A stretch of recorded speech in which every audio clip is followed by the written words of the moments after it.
আমি এই কথা বহুবার বলেছি যে প্রফেসর ইউনূস আমাদের নিঃসন্দেহে গৌরবের এবং গর্বের, কিন্তু তার কিছু সীমাবদ্ধতা এবং দুর্বলতা তিনি প্রকাশ করেছেন এবং সেটা তিনি স্বীকারও করেছেন এক ধরনের সরলতার সঙ্গে। আমি কথাও বলেছি আমার এই ব্লগে যে তিনি একটা কেজের মধ্যে আছেন, তিনি জিম্মি আমার কাছে মনে হচ্ছে, এবং প্রমাণিত হলো যে তিনি সেরকম জায়গায় আছেন। আজকে তার কথারও প্রতিবাদ, তার কথার সমালোচনা এই তার মাস্টার মাইন্ডরা, এই তার সোনার ছেলেরা করছে। আমি বলেছি যে হাসনাতকে আমি পছন্দ করতাম, কিন্তু তার বডি ল্যাঙ্গুয়েজ আমার পছন্দ হয়নি। হাসনাতের নাম উচ্চারণ না করে একটা স্ট্যাটাস দেওয়ার কারণে হাসনাত আমার নাম উচ্চারণ করে স্ট্যাটাস দিয়েছে। কিন্তু আজকে হাসনাত আসিফ মাহমুদ, হাসনাত তার ফেসবুকে স্ট্যাটাস দিয়ে আসিফ মাহমুদ একটা টেলিভিশন বা অনলাইন পোর্টালে তার একটা ভিডিও বার্তায় এবং আরেকজন সমন্বয়ক বা অত্যন্ত গুরুত্বপূর্ণ সরকারও আছেন গৃহযুদ্ধের কথা বলে তাদের নতুন পার্টি নাহিদ ইসলামের নতুন পার্টি জাতীয় নাগরিক কমিটি এবং তাদের নেতা নাসিরুদ্দিন পাটোয়ারি সহ তারা প্রফেসর মোহাম্মদ ইউনূসের বিরুদ্ধে যেসব কথাবার্তা বলছেন, সেনাপ্রধানের বিরুদ্ধে যেসব কথাবার্তা বলছেন, সেনাবাহিনীর বিরুদ্ধে যেসব কথাবার্তা বলছেন অ্যাকসেপ্টেবল নয়। ইয়েস, আমাদের সেনাবাহিনীর দুর্বলতা সীমাবদ্ধতা ছিল, প্রতিষ্ঠান হিসেবে নয়, ব্যক্তি বিশেষের। গোয়েন্দা সংস্থাগুলোর সীমাবদ্ধতা, দুর্বলতা, অন্যায় ছিল, কিন্তু যেসব ব্যক্তি বিশেষ করেছে তাদেরকে আমরা বিচারের আওতায় আনতে চাই অবশ্যই, কিন্তু প্রতিষ্ঠান হিসেবে সেনাবাহিনীকে প্রশ্নবিদ্ধ করবার কোনো সুযোগ নেই। বাংলাদেশ একটা ফ্রাজাইল স্টেট না, বাংলাদেশ একটা ফেইল্ড স্টেট না। আমাদের স্বাধীনতা, সার্বভৌমত্ব, আমাদের এগিয়ে যাবার জন্য, নিরাপত্তার জন্য আমাদের সেনাবাহিনী, শক্তিশালী সশস্ত্র বাহিনী দরকার। এই সশস্ত্র বাহিনী আমাদের জন্য অনেক কিছু করেছে। ইয়েস, তারা একটা সরকারের অধীনে কাজ করে, তাদের অনেক সময় চাইলেও অনেক কিছু তারা করতে পারে না, একটা শৃঙ্খলার মধ্যে থাকতে হয়। কিন্তু এই কথা তো মানতে হবে, 90-এর অভ্যুত্থান যদি জেনারেল নুরুদ্দিন না চাইতেন, তৎকালীন সেনাপ্রধান, সফল হতো না, এরশাদের পতন হতো না। আমি এই কথা বলি না যে জনগণ সেনাবাহিনীর বিরুদ্ধে দাঁড়িয়ে কখন সফল হয় না, কিন্তু ইতিহাসে সেটা বিরল, এবং সেটা তখন যখন ওই রাষ্ট্র থাকে না, ওই রাষ্ট্র একটা ভঙ্গুর রাষ্ট্র পরিণত হয়। জুলাই অগাস্টে এত রক্তদান আত্মদান সফল হতো না যদি আমাদের সেনাবাহিনী, বিমান বাহিনী, নৌবাহিনী, বিশেষ করে সেনাবাহিনী এবং সেনাপ্রধান সেদিন যদি শক্ত অবস্থান না নিতেন, সেদিন যদি প্রধানমন্ত্রীর কথা শুনতেন, সরকারের কথা শুনতেন।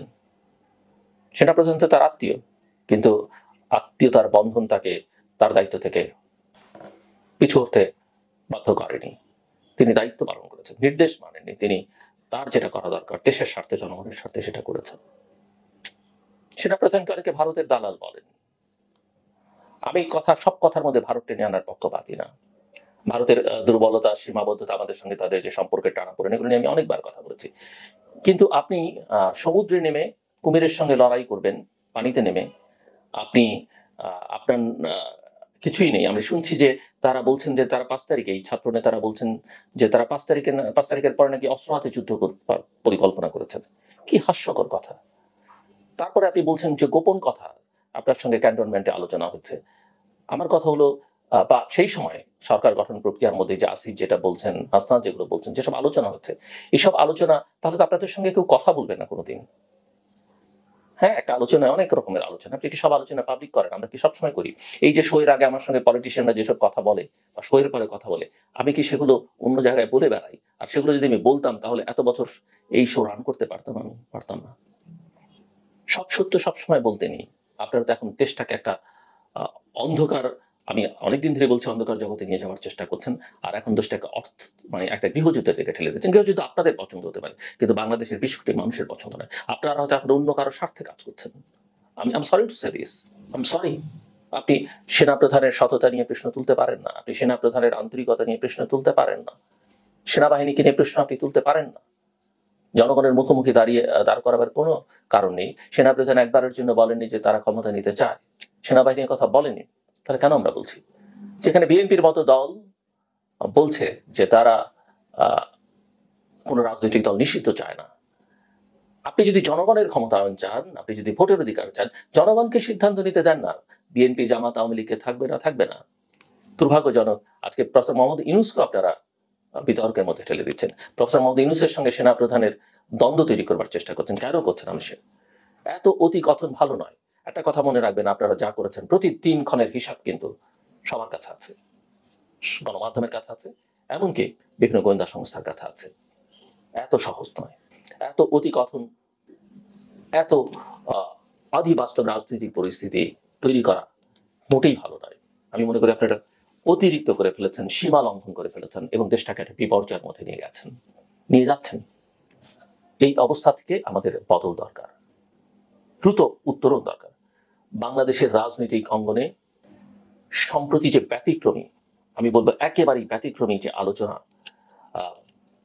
কেন্দ্রবিন্দুতে উঠে এসছেন জাতীয় নাগরিক পার্টির এনসিপির দক্ষিণাঞ্চলের সংগঠক হাসনাত আব্দুল্লাহ, তার যে দাবি 11ই মার্চে ঢাকার ক্যান্টনমেন্টের শীর্ষ সেনা কর্মকর্তাদের সঙ্গে এক বৈঠকে তাকে এবং আরো দুজনকে রাজনৈতিক ব্যক্তিত্বকে একটি নতুন রাজনৈতিক কৌশলের প্রস্তাব দেওয়া হয়।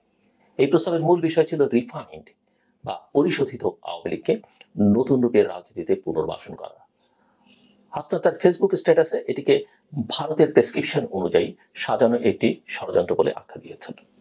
এই ঘোষণার পরপরই দেশের রাজনৈতিক অঙ্গনে এক ধরনের ঝড় বয়ে যাচ্ছে আমরা লক্ষ্য করছি। তথ্য প্রকাশের সময় এবং উদ্দেশ্য, সবার প্রথমে প্রশ্ন আসে কেন হাসনাত আব্দুল্লাহ 11ই মার্চের ঘটনাটি 21 মার্চ প্রকাশ করলেন?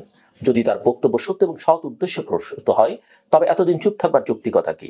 তার এই দেরিতে প্রকাশ করবার রাজনৈতিক উদ্দেশ্য প্রসূত কিনা তা নিয়ে বিশ্লেষকদের মধ্যে ব্যাপক বিতর্ক সৃষ্টি হচ্ছে।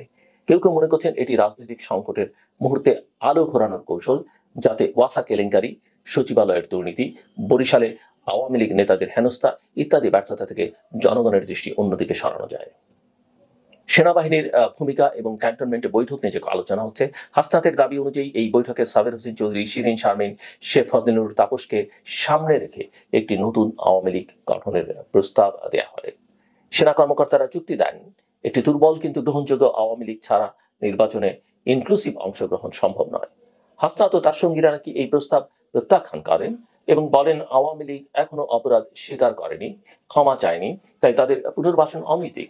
তিনি আরো বলেন, এ সময় এক কর্মকর্তা তাদের বলেন, তোমাদের কোনো অভিজ্ঞতা নেই, তোমরা কিছুই বোঝো না, আমরা এই সার্ভিসে 40 বছর ধরে আছি। এই কথাগুলো কতটা বিশ্বাসযোগ্য? অন্যান্য রাজনৈতিক দলের অবস্থান এবং প্রতিক্রিয়া কি?